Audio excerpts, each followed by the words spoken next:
इस संडे को होने वाली है यूएफसी फाइट नाइट, जिसकी मेन इवेंट एंड को मेन इवेंट दोनों काफी इंपॉर्टेंट फाइट्स हैं। ये दोनों ही काफी बड़ी फाइट्स हैं एंड ऑल्सो ये दोनों ही रीमैचेस हैं। को मेन इवेंट में फाइट होने वाली है featherweight fighters Yair Rodriguez versus Brian Ortega के बीच में। वेरस मेन इवेंट की बात करें तो यहाँ पर फाइट होने वाली है flyweight fighters Brandon Moreno versus Brandon Royval के बीच में। ऑल्सो इस कार्ड में हमें the ultimate fighter winner Ricky Turcios fight करता हुआ दिखेगा against the youngest UFC fighter Raul Rosas junior के साथ। और अब इस कार्ड की अगर टाइमिंग की बात करें तो ये कार्ड स्टार्ट होगा संडे मॉर्निंग 8:30 AM ऑनवर्ड्स, यानी कि संडे को सुबह 8:30 बजे से यूएफसी फाइट नाइट का मेन कार्ड स्टार्ट हो जाएगा। तो ये अप्रोक्सीमेट लगा के चलो कि जो को मेन इवेंट है वो स्टार्ट होगी 10 या फिर 10:30 बजे के बाद। अब को main event fighters Yair Rodriguez versus Brian Ortega की बात करें तो आई थिंक याइर रॉड्रिगेज एक बार फिर से विन करने वाला है, बट इस बार काफी चांसेस हैं कि ये फाइट डिस्टेंस जाए, जहां पर याइर रॉड्रिगेज इस फाइट को विन करे by decision. Brian Ortega almost 2 सालों के बाद कमबैक कर रहा है, तो किसी को भी नहीं पता है कि ब्रायन ऑर्टेगा इस फाइट में कैसे दिखने वाला है। क्या वो थोड़ा सा स्लो होगा, क्या उसे रिंग रस्ट होगी, या मे बी उसे कोई फर्क नहीं पड़ेगा, ये तो सिर्फ फाइट के टाइम ही पता चलेगा। बट अगर याइर रॉड्रिगेज की बात करें तो स्ट्राइकिंग में वो ब्रायन ऑर्टेगा से ज्यादा फास्ट है, उसके पंचेस भी ब्रायन ऑर्टेगा से ज्यादा शार्प रहते हैं एंड ऑल्सो याइर रॉड्रिगेज की गेम में हम सब जानते हैं कि याइर रॉड्रिगेज की किक्स बहुत डेडली हैं। अगर हम इन दोनों फाइटर्स की लास्ट फाइट को देखें, जब इन दोनों ने एक दूसरे के साथ फाइट की थी, तो वहां पर भी एक चीज क्लियर हो गई थी कि याइर रॉड्रिगेज बहुत ही ज्यादा फास्ट है, वो काफी ज्यादा मूव कर रहा है, जहां पर ब्रायन ऑर्टेगा को काफी प्रॉब्लम आ रही है अपने डिस्टेंस को क्लोज करने की। और जब वो अपने डिस्टेंस को क्लोज भी कर दे रहा था तो याइर रॉड्रिगेज के पंचेस इतने फास्ट थे कि वो ब्रायन ऑर्टेगा को हमेशा अपने जैब से अटैक कर रहा था, जिसकी वजह से डिस्टेंस फिर से मेंटेन हो जा रहा था और ब्रायन ऑर्टेगा को ये चीज फिर से करने पड़ रही थी। अब वैसे तो ब्रायन ऑर्टेगा की हर एक फाइट में ये चीज दिखती है, बट स्टिल अगर हम इसी फाइट को देखें तो ब्रायन ऑर्टेगा की एक बहुत बुरी हैबिट है कि जब भी उसका ओपोनेंट उसे पंच थ्रो करता है, मोस्टली जब वो जैब होता है, तो हमेशा ब्रायन ऑर्टेगा उस जैब को देखता है अपने लेफ्ट हुक से काउंटर करने का। अब दोनों में से याइर रॉड्रिगेज ज्यादा फास्ट है, तो जब भी वो अपने लेफ्ट पंच को थ्रो कर रहा था तो ब्रायन ऑर्टेगा वही अपने लेफ्ट हुक को थ्रो कर रहा था, बट क्योंकि याइर रॉड्रिगेज ज्यादा फास्ट है वो उस पंच से डॉज कर ले रहा था और फिर ब्रायन ऑर्टेगा को काउंटर कर रहा था अपने राइट हुक से।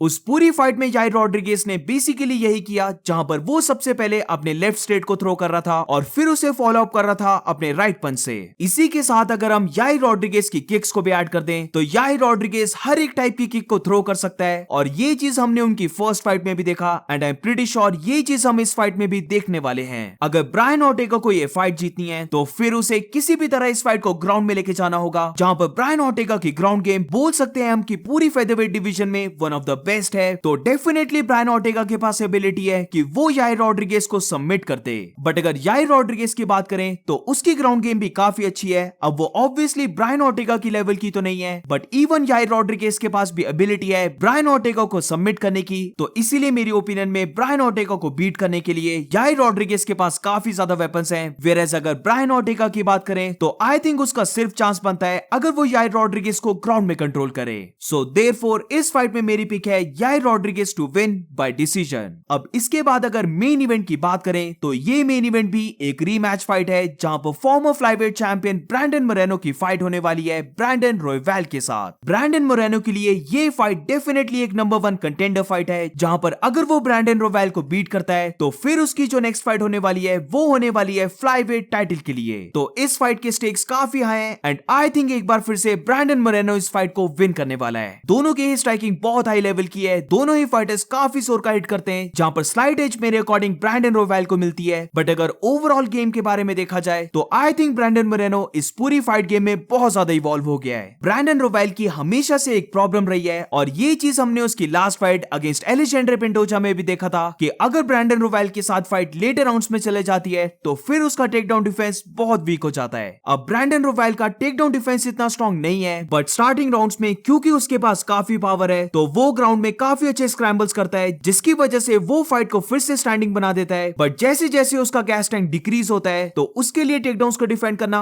और भी ज्यादा मुश्किल हो जाता है। और यहीं पर ब्रैंडन मोरेनो काफी शाइन करता है, जहां पर ब्रैंडन मोरेनो को गैस टैंक बहुत अमेजिंग है, उसके पास हाई लेवल स्ट्राइकिंग है, बट इसी के साथ वो एक काफी अच्छा रेसलर है। एंड आई थिंक अगर ये फाइट लेटर राउंड्स में जाती है तो वहां पर भी मोरेनो ब्रैंडन रॉयवेल को ग्राउंड में लेके जाने वाला है, उसे ग्राउंड में कंट्रोल करने वाला है। एंड आई थिंक अल्टीमेटली इस फाइट को ब्रैंडन मोरेनो विन करने वाला है by submission. Most of the time जब ब्रैंडन रॉयवेल ट्राई करता है वापस खड़े होने की तो वो अपनी नेक को एक्सपोज कर देता है, इसीलिए अगर दोनों दोनों की फर्स्ट फाइट होगी या फिर एलेक्जेंडर पेंटोजा के साथ ब्रैंडन रोवाल की फाइट होगी, वहां पर हम काफी बार देख सकते थे कि इन दोनों फाइटर्स ने ट्राई किया है ब्रैंडन रोवाल को रियर नेकेड चोक लगाने का। तो I do think Brandon Moreno इस फाइट को विन करने वाला है। बट इसी के साथ अगर हम स्ट्राइकिंग की बात करें, ब्रैंडन रोवाल के पास ज्यादा पावर है, जहां पर उसके पास एबिलिटी है अपने ओपोनेंट को नॉकआउट करने की। बट क्योंकि वो एक मैक्सिकन के साथ फाइट कर रहा है एंड मैक्सिकन फाइटर्स की चिन काफी अच्छी होती है, ब्रैंडन मोरेनो की भी चिन काफी स्ट्रॉन्ग है। सो इसीलिए आई डोंट थिंक कि ब्रैंडन रोवाल ब्रैंडन मोरेनो को नॉकआउट कर सकता है, बट वो डेफिनेटली ब्रैंडन मोरेनो को इन पंचेस से हर्ट कर सकता है और फिर इन्हीं पंचेस को फॉलो अप करने के बाद वो इस फाइट को फिनिश भी कर सकता है। अब इन दोनों की ही स्ट्राइकिंग में जैब काफी इंपॉर्टेंट पंच है, जहां पर अगर हम इनकी फर्स्ट फाइट को भी देखें तो वहां पर भी दोनों फाइटर्स काफी ज्यादा जैब्स को थ्रो कर रहे थे और इस फाइट में भी एग्जैक्टली यही होने वाला है। दोनों ही फाइटर्स ट्राई करने वाले हैं कि वो सबसे पहले अपने जैब को थ्रो करें और फिर उस जैब को फॉलो अप करें अपने बाकी पंचेस से।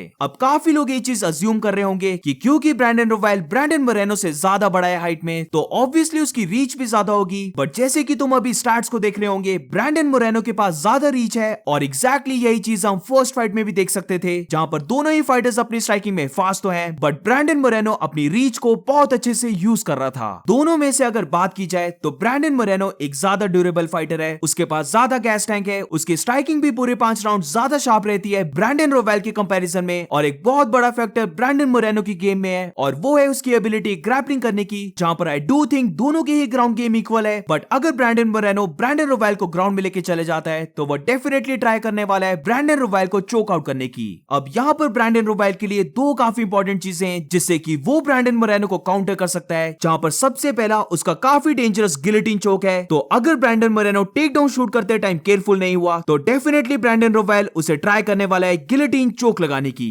अब सेकंड चीज जो मुझे लगता है ब्रैंडन रोवाल के लिए काफी इंपॉर्टेंट रहेगी और वो है उसकी लेग किक्स। ब्रैंडन रोवाल की लेग किक्स काफी अच्छी हैं, जहां पर दोनों ही फाइटर्स अपनी फीट में फास्ट भी हैं, बट क्योंकि ब्रैंडन मोरेनो ज्यादा टाइम तक अपने स्ट्राइकिंग की स्पीड को मेंटेन कर सकता है, तो इसीलिए ब्रैंडन रोवाल को चाहिए कि वो लेग्स को टारगेट करे ताकि ब्रैंडन मोरेनो ज्यादा अच्छे से मूव ना कर पाए, उसकी स्पीड स्लो हो जाए, उसकी टाइमिंग भी स्लो हो जाए और जो ब्रैंडन मोरेनो अपने बिग ओवरहैंड राइट पंच को थ्रो करता है उसको फिर ब्रैंडन रोवाल काउंटर कर सके और ब्रैंडन मोरेनो को ट्रबल में डाल दे। आई डू थिंक कि ब्रैंडन रोवाल डेफिनेटली ट्राई करेगा इन लेग किक्स को थ्रो करने की, क्योंकि ऐसा ही कुछ गेम प्लान उसका फर्स्ट फाइट में भी था। तो इस रीमैच फाइट में भी हम इस चीज को देख सकते हैं। बट ओवरऑल अगर बात करें तो आई डू थिंक कि ब्रैंडन मोरेनो इस फाइट को विन करने वाला है। ओवरऑल ब्रैंडन मोरेनो ज्यादा टेक्निकल फाइटर है, तो अगर ये फाइट डिस्टेंस जाती है तो मोस्ट लाइकली ब्रैंडन मोरेनो इस फाइट को विन करने वाला है। बट स्टिल मुझे लगता है कि मोरेनो ब्रैंडन रोवाल को ग्राउंड में लेके जाने वाला है और वहां पर ब्रैंडन मोरेनो ब्रैंडन रोवाल को सबमिट करने वाला है। So that's it for today guys. आज की फाइट वीडियो में बस इतना ही। अगर तुम्हें वीडियो अच्छी लगी हो तो please make sure to like subscribe. मिलते हैं नेक्स्ट वीडियो में।